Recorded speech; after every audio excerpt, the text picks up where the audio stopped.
السلام عليكم ورحمة الله. النهاردة إن شاء الله هنعمل مع بعض طريقة عمل شوربة القلقاس وإزاي كمان نفرزه بالخضرة بتاعته. عندي هنا كيلو من القلقاس، قشرته ومسحته بفوطة نظيفة جافة. وقطعته إلى مكعبات متساوية على أساس إن كله يستوي مع بعض في وقت واحد. كل القلقاس بتاعي بياخد عندي ربطة من الشبت وربطتين من الكزبرة الخضراء. هنا أنا ما بستعملش السلق خالص. طبعا الكيلو ده أنا هسوي نصه وهحتفظ بالنص التاني في الفريزر. همسك النص اللي أنا هحتفظ بيه في الفريزر، هحطه عندي في كيس الهواء وهربطه كويس وهحتفظ بيه في الفريزر. ده شكل القلقاس بتاعي بعد ما حطيته في الكيس وخرجت منه الهواء وقفلته كويس، ودلوقتي هحطه عندي في الفريزر. هبدأ دلوقتي اسوي القلقاس بتاعي. الحل على النار لحمة، ويا ريت كل ما كانت الشوربة دسمة كل ما كان القلقاس طعمه جميل. اول ما الشوربة بتاعتي بدأت تغلي انا مظبطة الملح بتاعها كويس وحاطة فيها رشة بسيطة جدا من الفلفل الاسود. اول ما بدأت تغلي معايا بالشكل ده هبدأ اضيف عندي القلقاس بتاعي فيها وقلبته كويس وهغطي عليه، واول ما يبدأ يغلي هوطي عليه لتحت وهسيبه لما يستوي. دلوقتي هبدأ اعمل الخضرة بتاعتي. هنا حطيت عندي طاسة على النار وضفت فيها معلقة كبيرة من السمنة البلدي، وهبدأ انزل عليها بمعلقة كبيرة من الثوم المفروم. دلوقتي بعد ما نزلت بالثوم المفروم عندي في السمنة ضفت ربع معلقة صغيرة من الكزبرة الناشفة المطحونة، وهبدأ أقلب الثوم في السمنة والكزبرة كويس جدا لغاية ما ريحته تطلع ولونه يتغير.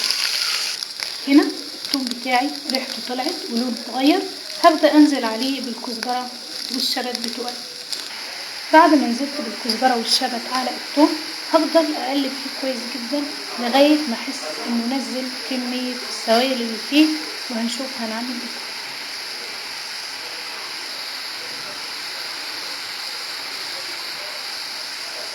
شبت مع الثوم بعد ما نزلوا كل كمية السوائل اللي فيهم طفيت عليهم، وطبعا زي ما احنا شايفين متقطعين قطع كبيرة فما ينفعش احطهم في الشوربة بالمنظر ده. هسيبهم يبردوا شوية وهضيف عليهم ربع كوباية من المية او الشوربة وهضربهم في الخلاط كويس جدا. دي بتاعتي بعد ما ضربتها في الخلاط مع من ربع لنص الكوباية من المية او الشوربة. وقت طبعا الكمية دي انا عاملاها على كيلو من القلقاس، انا سويت نصه بس، فهاخد نص اللي هضيفها عندي على القلقاس بعد ما يستوي، والنص التاني هحتفظ بيه عندي في كيس او في علبة في الفريزر هستخدمه في باقي كمية القلقاس لما احب اسويها.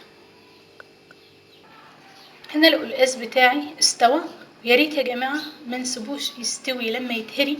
يعني اول ما بضغط على القلقاسية بلاقيها المعلقة عدت فيها بسهولة كده بطفي عليه.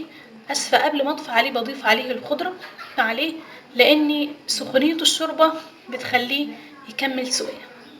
هضيف الوقت عليه الخضرة وهيغلي غلوتين عندي وبعد كده اطفي عليه. هنا بعد ما ضفت الخضرة بتاعتي هسيبه يغلي غلوتين وشكله اخضر وجميل لان انا بحبه يكون لونه اخضر بزيادة. وطبعا لو الشوربة بتاعتك مش دسمة قوي ممكن تضيفي مكعب مرق بس بيتي مش من بتاع بره لانه مضر جدا، هيديله طعم جميل جدا. ده شكل القلقاس بتاعي بعد ما غرفته، طعمه جميل جدا وريحته حلوه خالص من غير ما اضيف عليه ليمون ولا اي حاجه، ومفيش عندي لزوجه في الشوربه زي ما الناس بتخاف منها. ان شاء الله جربوه طعمه هيعجبكم جدا. وكمان ده شكل القلقاس بتاعي اللي انا هفرزه في الفريزر، ودي شكل الخضره بتاعتي عشان لما احب اعملهم اخرجهم مع بعض واعملهم مع بعض.